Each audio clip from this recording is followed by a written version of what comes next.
हमारा मकसद सच को दिखाना है, झूठ का करेंगे खुलासा। किसी भी जाति का हो या धर्म का हो, कोई ये ना सोचे कि हम किसी का पक्षपात करेंगे। इसमें ना कोई जाति, ना कोई धर्म, ना कोई अपराध और ना ही कोई भ्रष्टाचार। हम करेंगे संविधान के तहत काम। अब चाहे सोशल हो, चाहे पॉलिटिकल हो, चाहे इंटरटेनमेंट हो, चाहे वो क्राइम, हम कानून व्यवस्था को बना के रखेंगे। जो सच जनता से दूर है, हम करेंगे जनता को रूबरू।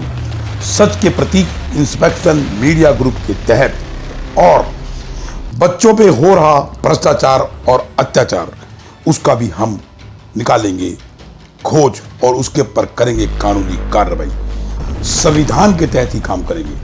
जय हिंद, जय भारत।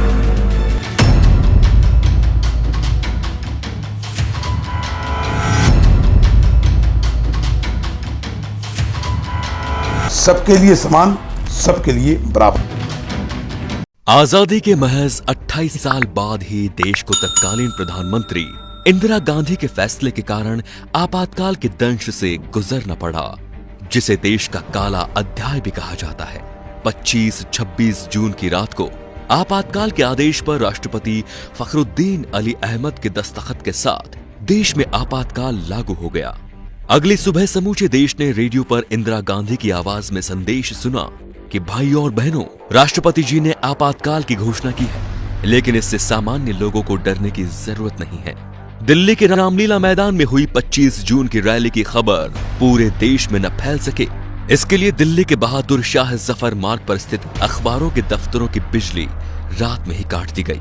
इसकी जड़ में 1971 में हुए लोकसभा चुनाव का था, जिसमें उन्होंने अपने मुख्य प्रतिद्वंदी राजनारायण को पराजित किया था। लेकिन चुनाव परिणाम आने के 4 साल बाद राजनारायण ने हाईकोर्ट में चुनाव परिणाम को चुनौती दी। 12 जून 1975 को इलाहाबाद उच्च न्यायालय के न्यायाधीश जगमोहन लाल सिन्हा ने इंदिरा गांधी का चुनाव निरस्त कर उन पर 6 साल तक चुनाव न लड़ने का प्रतिबंध लगा दिया और श्रीमती गांधी के चिर प्रतिद्वंदी राजनारायण सिंह को चुनाव में विजय घोषित कर दिया। राजनारायण सिंह की दलील थी कि इंदिरा गांधी ने चुनाव में सरकारी मशीनरी का दुरुपयोग किया, तय सीमा से अधिक पैसा खर्च किया और मतदाताओं को प्रभावित करने के लिए गलत तरीकों का इस्तेमाल किया। अदालत ने इन आरोपों को सही ठहराया था। इसके बावजूद श्रीमती गांधी ने इस्तीफा देने से इनकार कर दिया। इंदिरा गांधी ने अदालत के इस निर्णय को मानने से इनकार करते हुए सर्वोच्च न्यायालय में अपील करने की घोषणा की और 26 जून को आपातकाल लागू करने की घोषणा कर दी। उस समय आकाशवाणी ने रात के अपने एक समाचार बुलेटिन में ये प्रसारित किया कि अनियंत्रित आंतरिक स्थितियों के कारण सरकार ने पूरे देश में आपातकाल की घोषणा कर दी है। इस दौरान जनता के सभी मौलिक अधिकारों को स्थगित कर दिया गया है। सरकार विरोधी भाषणों और किसी भी प्रकार के प्रदर्शन पर पूर्ण प्रतिबंध लगा दिया गया है। इसका आधार वो प्रावधान था जो धारा 352 के तहत सरकार को असीमित अधिकार देती है। इंदिरा जब तक चाहे सत्ता में रह सकती थी। लोकसभा विधानसभा के लिए चुनाव की जरूरत नहीं थी। मीडिया और अखबार आजाद नहीं थे। सरकार कैसा भी कानून पास करा सकती थी। मीसा और DIR के तहत देश में 1 लाख से ज्यादा लोगों को जेलों में ठूंस दिया गया। आपातकाल के खिलाफ आंदोलन के नायक जयप्रकाश नारायण की किडनी कैद के दौरान खराब हो गई थी। देश के जितने भी बड़े नेता थे, सभी के सभी सलाखों के पीछे डाल दिए गए। संजय गांधी ने VC शुक्ला को नया सूचना प्रसारण मंत्री बनवाया, जिन्होंने मीडिया पर सरकार की इजाजत के बिना कुछ भी लिखने बोलने पर पाबंदी लगा दी। जिसने भी इनकार किया उसे जेल में डाल दिया गया। सरकार की कोशिश थी कि लोगों तक सही जानकारी नहीं पहुंचे। उस कठिन समय में नरेंद्र मोदी और RSS के कुछ प्रचारकों ने सूचना के प्रचार प्रसार की जिम्मेदारी उठा ली। इसके लिए उन्होंने अनोखा तरीका अपनाया। संविधान कानून कांग्रेस सरकार की ज्यादतियों के बारे में जानकारी देने वाले साहित्य गुजरात से दूसरे राज्यों के लिए जाने वाली ट्रेनों में रखे गए। ये एक जोखिम भरा काम था, क्योंकि रेलवे पुलिस बल को संदिग्ध लोगों को गोली मारने का निर्देश दिया गया था। लेकिन नरेंद्र मोदी और अन्य प्रचारकों द्वारा इस्तेमाल की गई तकनीक कारगर रही।